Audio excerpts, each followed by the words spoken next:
Hey, welcome to the Retire Smart channel. And today's quick topic is Budgeting 101. One of the best tools you can use for financial success is to set up and follow a budget. But it's not as easy as said, and a lot of folks struggle with it today. Your parents or their parents used to actually write out the budget every week, longhand on a ledger, or every month and follow it religiously, and that's how people became great savers. In today's world, things move a lot faster. We have dual income families. Not everyone has the time to even balance their checkbook. There's another topic to talk about.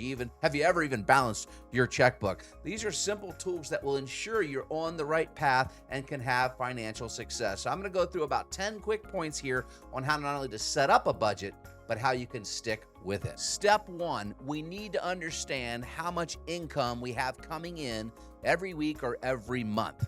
So this is going to be from your salary, and what we care about is your take-home pay. So not your gross wage, hourly, or salary, however you're getting paid, but what is the net check you get every paycheck, whether it's every Friday, every other week, twice a month, however you get paid.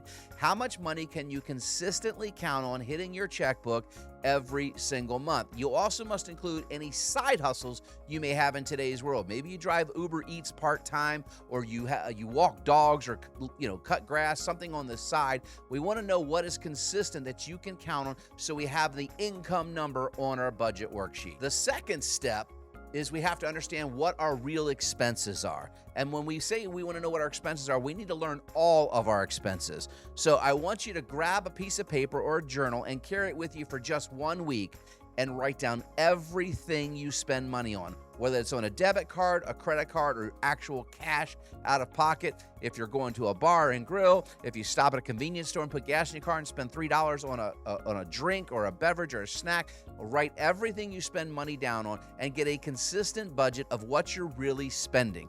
And you're also going to put on this budget list your fixed expenses, rent or mortgage, utility bills, cable bills, etc., and list out. Now, here's the trying moment. You need to make sure the expense number is actually less than the income number we created just a moment ago. If it's not, you're going to immediately need to look to cut expenses out of your budget so you can be on the correct financial path.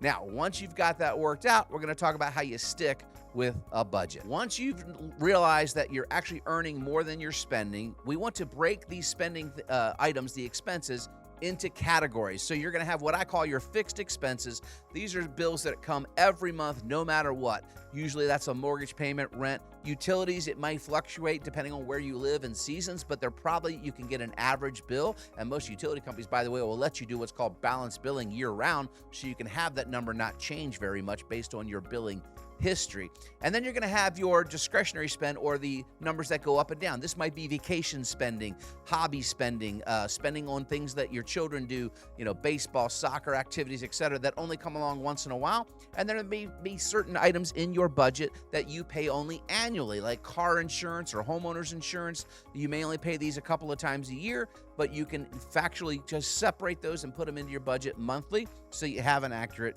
number. Now, what do we do once we have this number and categorized? We're going to find out where the excess spending is going. If you want to start saving money, you have to realize what you need to cut out. And so you're going to cut out the things that you don't necessarily need. Most people can trim their cell phone bills by 30 to 40% by trimming some of the things. You may have apps and things on your cell phone that you're paying for. You may be paying for coffee at a place like Starbucks or something that you could probably do at home. There's lots of ways to cut your spending if you're serious. Once we've determined what you can cut out of your spending, we should have now a surplus income every month. Now we need to figure out what to do with that surplus income so we can stay on a budget. Number one, we need to get an emergency fund built up. We would like you to save 3 months of your expenses at a very minimum in an emergency savings account. Once you get to the 3-month saving window, we're going to move on to step 2 and get you to start actually investing your money for future growth. You can come back for another video on this channel where we're talking about how to start investing those dollars. But you've got to get 3 months of an emergency fund built up. If you're more conservative and want to have a bigger emergency fund, we actually like to see you move that number over time to at least 6 months. And for really conservative people or people that are in volatile income industries, the mortgage industry, real estate, etc., where they're commissioned income and it could go up or down greatly in recessionary periods, you'd want to have that as a savings account all the way out to a year's worth of spending. This takes a lot of discipline and time to do, but if you start this early, you can get ahead of the curve and be successful on your financial goals. Next, we want to set our goals financially, as we just talked about, short-term, mid-term, and long-term. So depending on where you are in your career path, you may just be starting out, and so your first goal is just to get your emergency fund funded. Maybe you need a new car. You want to purchase a new car. We recommend using used cars in most environments. However, sometimes we know some people can't help it and will purchase a new car, but you want to plan for new purchases. Maybe you want to buy your first home, buy your first house. This can be one of the wisest investments you can make because houses are going to double in value about every 18 years, according to the last 140 years of data and history. So it can be a worthwhile investment in your future. But you have to set goals as to what's most important to you, and then we can build a plan to help you achieve those goals. Now, to achieve those goals long term, it's critically important that you actually discipline yourself to stick to your budget.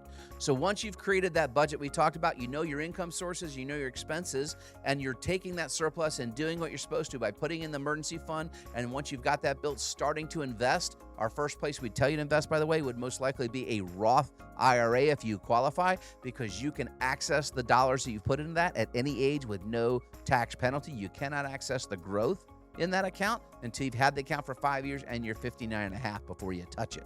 But you want to start investing and get these dollars to grow, so then you'll have money there accumulating for those financial goals you want to achieve, major purchases, vacations, etc. Now, we need you to track your spending each month, and if you use online bill pay services at your bank that you may do most of your transactions with, it's very easy to go through and look.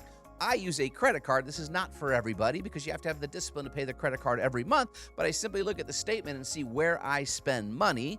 Okay, I also earn tax-free income on credit card reward points, which is a great surplus if you're disciplined to do it. But you can now look and see where your spending patterns have changed over time. If your credit card bill one month is significantly higher, $500 or $1,000 higher than it was the previous month, you need to go back and look at what did you do differently, and this will help you stay on budget and stick to your plan.